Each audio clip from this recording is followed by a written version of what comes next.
Bismillahirrahmanirrahim. Waj'al fiha, waj'al dan jadikanlah, fiha padanya, ai fi tilkal uruqi yaitu pada akar-akar itu, ihlijat taubati sebagai tanaman taubat. Hadza ini min idhafatil musyabbahi bihi lil musyabbah. Ini namanya tarkib idhofah musyabbah bih lil musyabbah.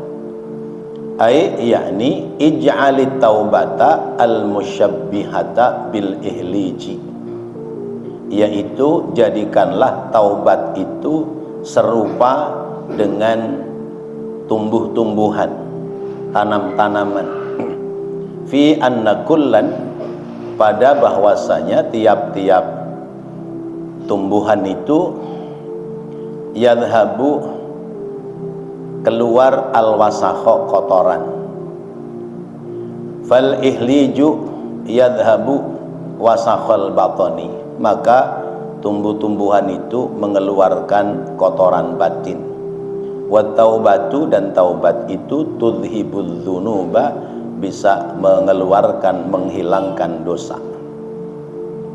Qala an-nabiyyu, bersabda Nabi Muhammad sallallahu alaihi wasallam, at-taibu minadz-dzambi kaman la dzambalah. At-taibu, orang yang bertaubat, minadz-dzambi dari dosa, kaman seperti orang, la dzamba yang tidak lagi punya dosa, lahu baginya. Wa idza ahabballahu 'abdan lam yadurhu dzambun.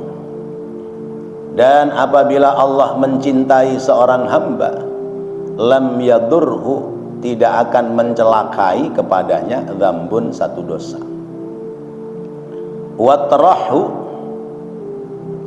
ay al ihliju ma'atil kal uruki, dan kumpulkan, yaitu al ihliju ma'atil kal uruki, tumbuhan tadi kumpulkan, ya, masukkan dengan akar-akarnya, ya.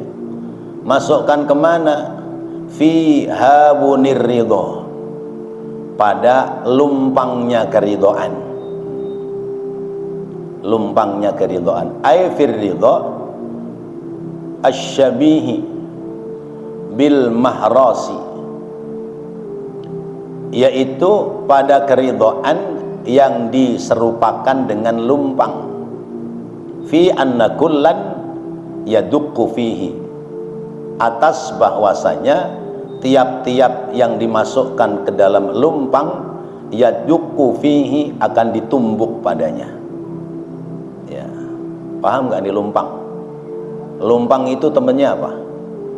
Alu. Nah, lumpang sama alu. Orang numbuk padi zaman dulu. Qala an-Nawawi, berkata Imam An-Nawawi, ar-ridha sururul qarbi bi murril qada'i. Berkata Imam Nawawi, ridha itu kesenangan hati sekalipun pahit menghadapi kenyataan, ya, pahit menghadapi qada, ketentuan Allah. Itu namanya ridha. Wa qala al-Muhasibi, dan berkata Imam al-Muhasibi, ar-ridha sukunul qalbi tahta majaril ahkami. Ridha itu tenangnya hati di bawah mengalirnya hukum-hukum Allah. Tenangnya hati dalam hidup mengikuti aturan-aturan Allah. Wa qala Ruwaimun, berkata Imam Ruwaim, ar-ridha istiqbalul ahkami bil farahi. Ridha itu adalah menyambut hukum-hukum Allah dengan gembira, ya, menghadapi hukum-hukum Allah dengan gembira. Wasquhhu, kemudian itu tumbuhan bersama dengan akar-akarnya yang sudah kamu masukkan ke dalam lumpang, tumbuklah, ditumbuk. Aidzalikal majmu'i, yaitu himpunan tadi, kumpulan tadi. minal faqri wat tawadhu'i wat taubati war ridha, berupa melarat, kemelaratan, rendah hati, taubat dan ridha ditumbuk bareng-bareng. Dengan apa numbuknya? Bimin jaril qanaati, dengan alu qanaah. Alunya qanaah. Ya. Alu itu ada yang belok-belok enggak? Ya, alu itu pasti lempeng. Nah, qanaah itu terus-menerus nerima ya keadaan. Ai bil qanaati syabihati bil midqati, yaitu qanaah diserupakan dengan alu ya, karena lurusnya alu, lempengnya alu. Qala ba'duhum, berkata sebagian ulama, al qanaatu tarkut tasyawufi ilal mafqudi wal istighna'u bil mawjudi. Berkata sebagian ulama, qanaah itu meninggalkan ya, mikirin yang hilang, meninggalkan melihat kepada yang kurang dari dirinya, yang hilang dari dirinya, wal istighna'u, dan merasa cukup bil maujudi, dengan yang ada ya, qanaah itu enggak mikirin sama kekurangannya, tetapi lebih merasa cukup terhadap apa yang ada. Ini ilmu kelas tinggi ini ya. Wa qala Abu Sulaiman Ad-Darani, berkata Imam Abu Sulaiman Ad-Darani, al-qana'atu minar ridha bimanzilatir wara'i minaz zuhdi. Qanaah itu bagian dari ridha, bimanzilatil wara'i, dengan menempati kedudukan sifat warok. Ya, warok bukan carok ya. Kalau carok itu alat ya untuk itu parang namanya ya, Madura itu ya. Minaz zuhdi, dari zuhud. Wal qanaatu awwalur ridha wal wara'u awwaluz zuhdi. Qanaah itu permulaannya ridha, dan sifat wara' itu permulaan dari zuhud. Waja'alhu, dan jadikanlah ia sesudah ditumbuk tadi, ay al-madhkuri minal qanaati wa ma qablaha, yaitu sifat qanaah dan apa-apa yang ada pada sebelumnya. Jadikanlah atau masukkanlah fi qidri tuqa, masukkanlah dalam panci ya, namanya at-tuqa, ketakwaan. Palunya apa tadi? Alunya qanaah, pancinya ketakwaan. Qala Abu Abdillahi Ar-Ruzabidi, berkata Imam Abu Abdullah Ar-Ruzabidi, at-taqwa mujanibatun ma yub'iduka anillahi. Takwa itu adalah menjauhi apa-apa yang menjadikan sebab kamu jauh dari Allah. Itu namanya takwa. At-taqwa mujanibatun ma yub'iduka anillah. Takwa adalah menjauhi apa-apa yang menjadikan sebab kamu jauh dari Allah. Wa qala Ibnu Atha'in, berkata Imam Ibnu Atha' ya, littuqa zahirun wa batinun. Bagi ketakwaan itu ada dua. Takwa itu ada dua, zahir dan batin. Fa zahiruhu, maka zahirnya takwa muhafadhatul hududi, yaitu memelihara batas-batas agama, memelihara aturan-aturan agama. Wa batinuhu, dan batinnya takwa an-niyatu wal ikhlasu. Batinnya niat, batinnya takwa adalah niat yang lurus, niat yang benar, sama ikhlas. Wa subba alaihi, dan tuangkan pada tumbukan yang sudah ada di panci takwa tadi, ay al-majmu'u minat tuqa wa ma qablaha, yaitu yang sudah dikumpulkan dari ketakwaan dan sebelumnya, ma'ul haya'i ya, disiram dengan air malu. Artinya sifat malu, ya, punya sifat rasa malu. Wa qala al-Junaidi, berkata Imam al-Junaidi, al-haya'u halatun tansha'u min ru'yatin ni'ami wa ru'yatit taqsiri. Malu adalah keadaan yang timbul dari sebab melihat kenikmatan dan melihat kekurangan atau kealpaan.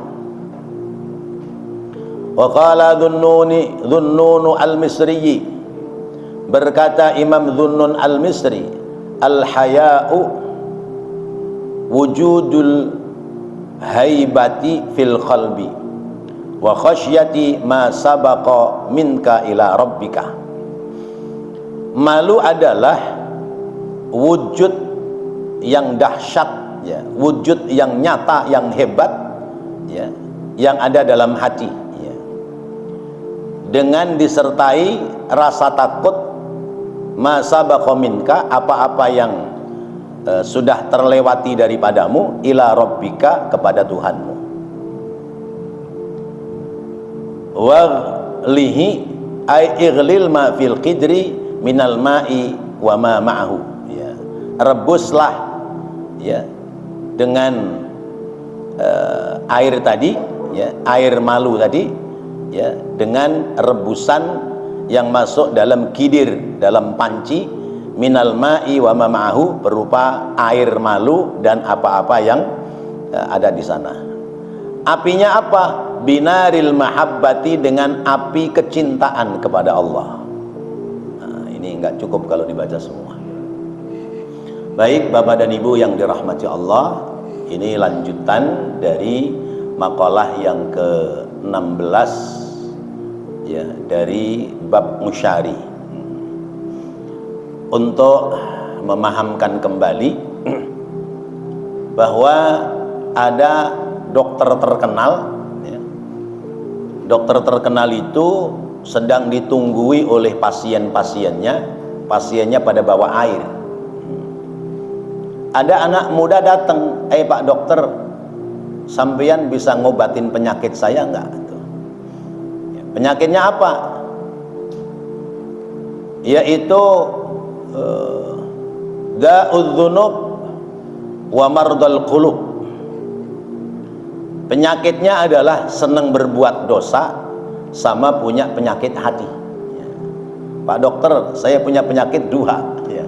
Senang berbuat dosa sama suka iri hati sama orang lain.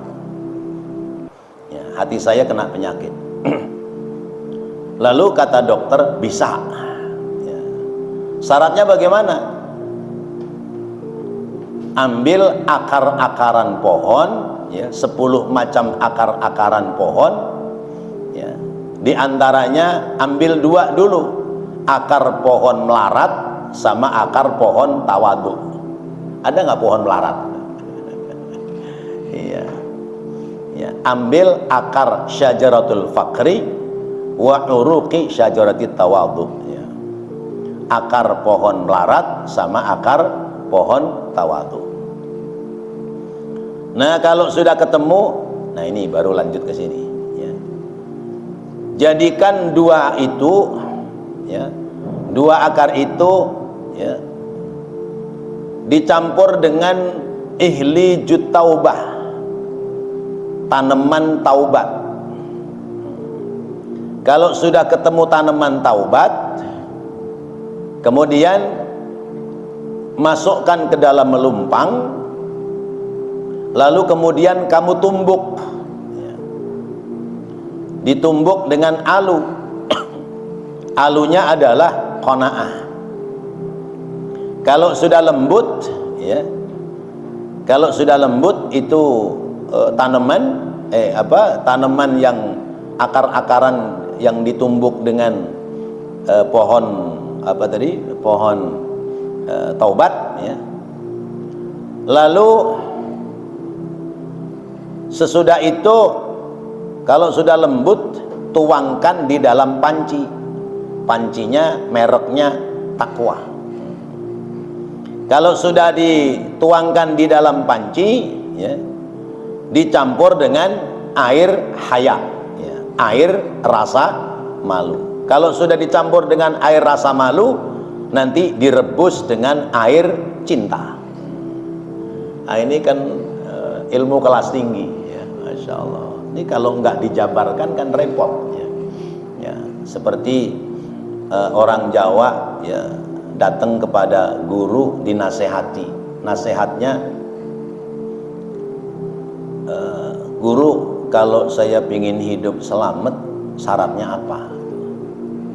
Kata guru, goleo ati tengu sing gedine sak wungkal. Yen wis ketemu wungkusen nganggo godhong asem.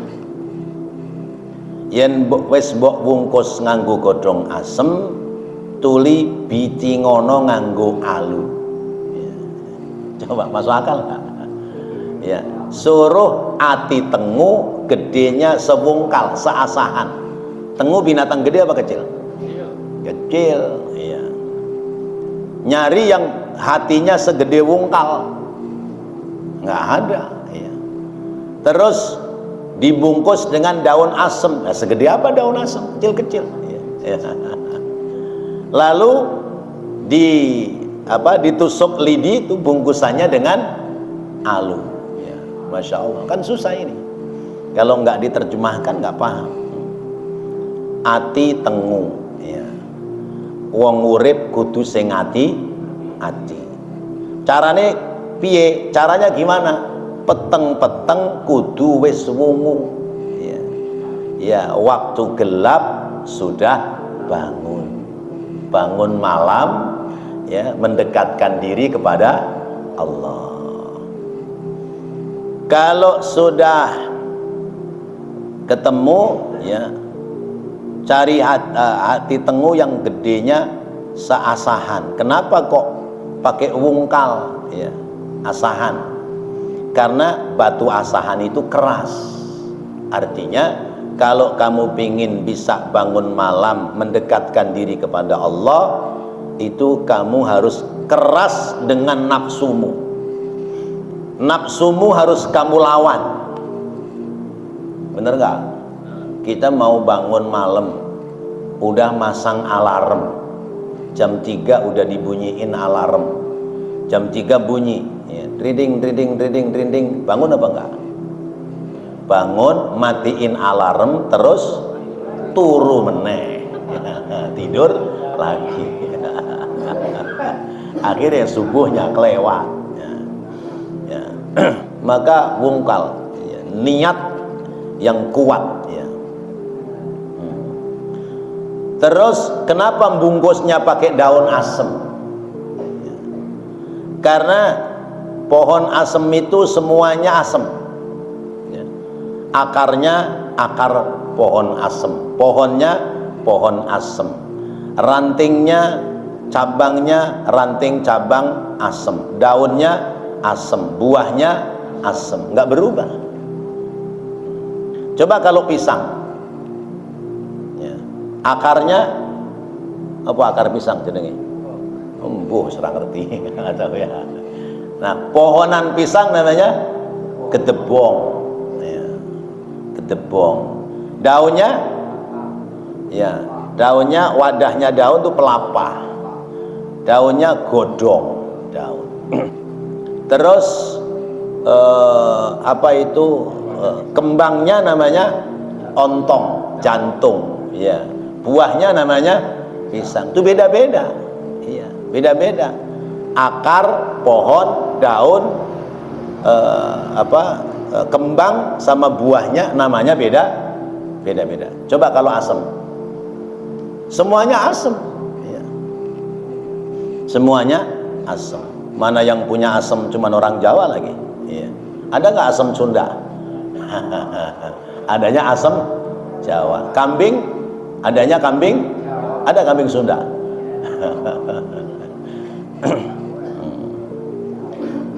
Nah, hidup itu memang asem. Hidup itu memang ujian. Susah ya ujian, seneng ya ujian. Ya. Susah Allah menguji lewat kesusahan. Seneng, Allah menguji lewat kesenangan. Yang lulus orang susah apa orang seneng? Biasanya yang lulus orang susah. Tapi kalau orang diuji dengan kesenangan, biasanya gagal, nggak lulus. Nah, ini contoh. Nah, ini juga bahasa seperti itu. Ada obat untuk menyembuhkan ya, penyakit dosa dan penyakit hati. Caranya cari pepohonan, ya, akar-akaran dari pohon. Akar pohonnya itu adalah al-faqru wat tawadhu, ya, melarat dan rendah hati. Sudah melarat, sudah miskin, susah hidup, tapi bisa rendah hati. Ini kan susah, ya. Yang ada mah orang miskin itu kadang-kadang sombong. Sudah miskin sombong, namanya kue cincin gandasturi, ya. Udah miskin kagak tahu diri. Miskin sombong, ya. Kaya sombong masih pantas, ya kan? Ya udah miskin peteng-tang, ya, siapa lu kan gitu ya. Ini gambaran. Nah, tuh yang diharapin opo katanya. Nah, maka bagaimana orang itu hidupnya susah tapi masih bisa rendah hati, ya, terhadap siapapun. Rendah hati bukan minder, ya. Kalau minder itu namanya rendah diri, ya. Rendah diri itu minder, merasa lemah, merasa tidak punya kemampuan. Tapi kalau rendah hati itu ada kemuliaan dalam hati sehingga bisa hormat kepada siapapun, ya. Ya. Nah, kalau sudah ketemu pohon itu, ya, kemudian dicampur dengan pohon taubat, ya. Akar pohon melarat sama akar pohon tawadhu dicampur dengan pohon taubat, ya. Sesudah dicampur dengan pohon taubat, masukkan ke lumpang, ditumbuk sampai halus. Artinya apa? Kalau kita pingin terhindar dari perbuatan dosa, maka hidup ini jangan merasa sok kaya, ya. Kalau kaya beneran lumayan.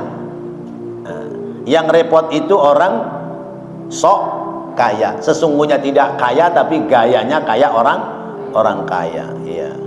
Duit dibela-belain, ngutang diada-adain, ujung-ujungnya buat maksiat. Itu namanya sok kaya, ya. Minjem sana, minjem sini, minjem sana, minjem sini, buat main judol, nah, judi online, ujung-ujungnya ambruk. Itu namanya sok kaya. Hidup ini sekalipun kata orang lain kita ini dianggap kaya, tapi jangan pernah merasa kaya. Kalau sudah punya sifat seperti itu, nanti kita ini akan rendah, ya, akan merendah. Kesombongan kita akan hilang. Yang muncul adalah tawadhu. Karena menganggap diri ini nggak ada apa-apanya, ya, menganggap diri nggak ada apa-apanya. Pelan-pelan akan mampu menghindari perbuatan dosa. Kalau orang sudah merasa diri orang fakir, ya, merasa diri orang yang tidak punya kemampuan, maka nanti akan menjadi mulia. Karena man tawadhu'a, ya, siapa orang yang rendah hati, sesungguhnya dia adalah mulia. Orang yang rendah hati maka menjadi mulia. Seperti orang yang mengalah, sesungguhnya dia tidak kalah. Orang yang mengalah menjadi mulia. Itu tawadhu, rendah hati. Karena itu dibahasakan oleh Imam Ibnu Atha, Imam Ibnu Athaillah As-Sakandari, ya, tawadhu itu qabulul haqqi min man kana, bisa menerima apa adanya. Sekalipun oleh orang lain dia dianggap kaya, tapi hidupnya bersahaja, hidupnya biasa-biasa aja, tidak menampakkan, ya, menyombongkan apa yang dia miliki. Mungkin kekayaannya berupa harta, mungkin kekayaannya berupa ilmu, ya. Ya. Karena ada orang itu merasa punya ilmu, akhirnya sombong, ya. Merasa ilmunya di atas rata-rata di masyarakat, muncul kesombongan, ya. Nah, padahal di atas orang berilmu masih ada lagi orang yang lebih berilmu. Di atas langit ada langit, di atas orang kaya masih ada yang lebih kaya. Nah, nanti akan merendah. Apalagi urusan ilmu. Ini urusan ilmu ini, kata salah satu golongan dari tabi'in, namanya Imam Wahab bin Munabbih, itu ilmu itu seperti air hujan. Ilmu seperti air hujan. Air hujan turun dari langit, bening apa kotor? Bening. Manis, asin, asam, tawar. Sudah tawar, bening. Turun tuh. Terus ketika sampai ke bumi, diserap oleh akar pohon. Begitu diserap oleh akar pohon, diambil oleh batang pohon, dialirkan menjadi buah. Maka buah ini, ya, berangkat dari air hujan. Tapi kalau buah itu rasanya pahit, ya, kalau buah itu, pohon itu buahnya pahit, sekalipun air itu tawar dan bening, tetap aja ujung-ujungnya buah itu pahit. Contohnya apa? Buah apa yang pahit? Maja. Nah, maja atau bernuk zaman dulu, gede, ya, kayak melon, ya, ya, kayak melon, kayak semangka gitu. Dulu banyak di sekitar kita di Jakarta, ya. Itu kan nyerap air dari air hujan. Padahal air itu tawar, air itu bening. Kenapa begitu jadi buah kok pahit? Nah, karena sifat pohonnya, sifat akar pohonnya. Tuh, begitu. Diserap oleh pohon mangga, diserap oleh akar pohon mangga, ditarik lewat batang pohon, jadilah buah mangga, ya. Manis apa tawar? Apa pahit? Manis. Padahal dari air yang sama. Begitu pula ilmu, ya. Ilmu diturunkan dari guru kepada murid. Tinggal bagaimana ini akar pohon murid itu. Kalau akar pohon murid ini memang dasarnya pahit, maka buah ilmu yang diamalkan oleh murid, ilmunya jadi pahit, yaitu kesombongan. Tapi kalau akar si murid itu bening, bersih, karena berangkat ilmu itu adalah bersih, maka jadilah ilmu yang baik, ilmu yang bermanfaat. Nah, akarnya murid ini apa? Hati. Murid ini hatinya kotor. Ketika nyerap ilmu, dapat ilmu, jadinya ilmu itu buat kesombongan. Ilmu itu buat manfaat yang tidak baik, ya, ya. Buat tipu-tipu orang, ya, ya. Misalnya begitu. Tapi kalau akar murid ini bersih, hati murid ini bersih, jadinya ilmu yang bermanfaat. Begitu. Maka jangan kaget ada orang berilmu kenapa sombong. Oh, berarti akarnya pahit, maka jadinya ilmu buat kesombongan. Itu kata Imam Wahab bin Munabbih begitu. Nah, begitu pula ini ya. Kata Imam Ibnu Abbas, sahabat Abdullah Ibnu Abbas, tawadhu itu yashrabur rajulu min su'ri akhihi. Orang tawadhu itu orang yang mau ngambil minum bekas sisa saudaranya. Itu termasuk tawadhu, rendah hati ya. Ada guru minum, habis guru minum udah selesai, murid minum, itu sifat tawadhu ya. Atau murid yang minum ya, kemudian ada sisa minum dari muridnya, guru ngambil diminum, itu sifat tawadhu ya, supaya tidak menjadi kibir, takabur. Guru sudah alim, sudah dikenal banyak orang, bagaimana supaya hilang sifat sombongnya?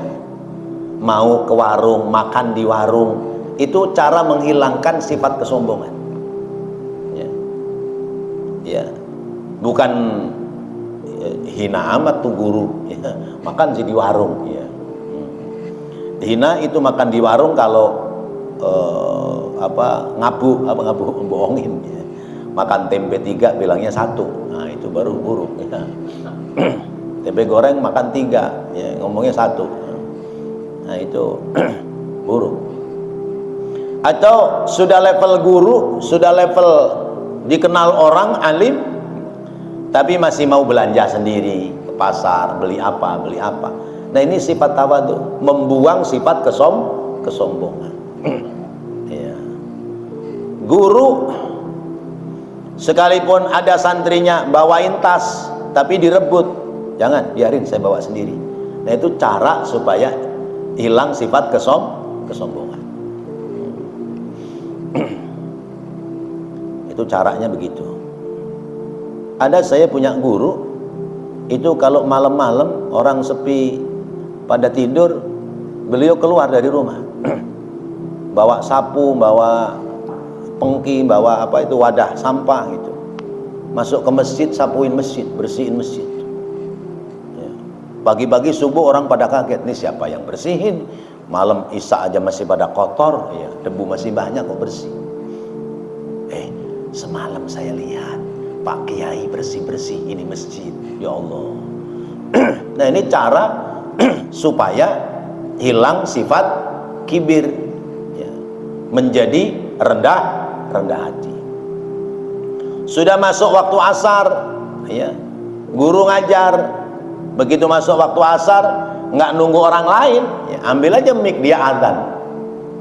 Nah, ini namanya menghilangkan kesombongan. Jangan terus nggak bisa dong, gua kan guru, gengsi, masa guru sih suruh azan, nggak ada. Iya. Nah, itu cara-cara kita supaya menghilangkan sifat sombong. Kemudian jadikan itu semua jadi satu, lalu ditumbuk dengan lumpang taubat ya, ditumbuk dengan tumbuhan taubat ya, ya, supaya hilang dosa ya, supaya lembut hati ya, supaya hilang pula penyakit hati ya, yaitu pohon taubat dikumpulkan jadi satu dengan akar ya, akar melarat sama tawadhu, jadiin satu, ditumbuk. Artinya apa? Sering-seringlah bertaubat kepada Allah. Sekalipun kita ini merasa diri sedikit berbuat dosa, tapi tidak ada salahnya kita selalu beristighfar, mohon ampun kepada Allah. Perasaan diri kita, kayaknya saya 24 jam ini nggak berbuat dosa dah ya. Kayaknya perasaannya begitu, padahal pasti kesentuh dosa nggak? Iya. Kalau pingin nggak dapat dosa, kalau jalan kemana-mana matanya merem. Kalau matanya masih melek, kesandung dosa nggak? Lah iya, pasti kesandung dosa ya. merem bukan kesandung dosa, kesandung tiang listrik. Iya. Ya Allah. Bisa lebih parah secara fisik. Nah, kita kan merem mata nggak mungkin, maka yang dimeremin hatinya. Ya. Yang dimeremkan adalah hatinya dari berbuat maksiat. Itu namanya ditumbuk gitu. Karena itu at-taib minadz-dzambi kaman la dzambalah, kata Nabi, orang yang bertaubat dari dosa seperti orang yang tidak punya dosa. Masih lebih mulia orang berbuat maksiat tapi merasa bersalah lalu kemudian bertaubat daripada orang ahli ibadah ada kesombongan dalam dirinya karena merasa tidak ada orang yang lebih bagus dalam ibadah kepada Allah melebihi daripada dirinya. Masih lebih mulia orang maksiat tapi segera bertaubat daripada orang ibadah tapi ada unsur kesombongan. Lalu bagaimana itu sesudah ditumbuk, ya, dituangkan di dalam lumpang ridho, artinya hidup ini kita harus ridho, harus menerima apa yang sudah diberikan oleh Allah. Ar-ridho bil maqdur, ya, ridho terhadap ketentuan Allah. Orang perempuan dikasih hidungnya pesek, ya terima aja, dah apa-apa, ya. Yang penting lubangnya masih ada dan lubangnya ngadepnya ke bawah, ya. Udah pesek lubangnya ngadepnya ke atas, kayak gini musim hujan kan repot, ya, kebelebekan gitu. Dia nggak terima, ya, dikasih hidung pesek, akhirnya operasi, ya. Operasi sambung hidung. Wah, hidungnya mancung tapi ternyata hidung palsu, maka nggak berani kena panas. Kalau kena panas meleleh dia. Ya, itu artis-artis yang bakalan kan masih jelek-jelek gitu, ya.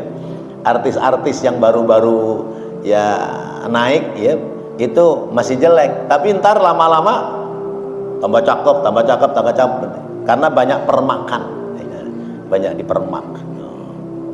Ya Allah, ya, terima aja, udah memang ditakdirkan oleh Allah seperti ini. Kecuali misalnya gigi depan copot, nah itu boleh dah didandanin, ya. Karena apa? Supaya baca Qur'annya tetap bagus. Ghairil maghdubi alaihim waladdallin. Ada giginya, bunyi waladdallin. Coba kalau nggak ada giginya, ghairil maghdubi alaihim waladdallin, ya udah nggak bisa jadi imam, udah biar kata orang alim. Nah, itu begitu mah boleh, ya. Ya Allah, nggak cukup waktunya. Wallahu a'lam bissawab. Nanti kita ulang lagi dari waj'alhu, insyaallah. Mudah-mudahan Allah jadikan ilmu yang bermanfaat. Amin ya Allah ya rabbal alamin. Rabbana taqabbal minna innaka antas samiul alim wa tub alaina innaka antat tawwabur rahim. Rabbighfir warham wa anta khairur rahimin. Wa sallallahu ala sayyidina Muhammadin wa ala alihi wa sahbihi wa sallam.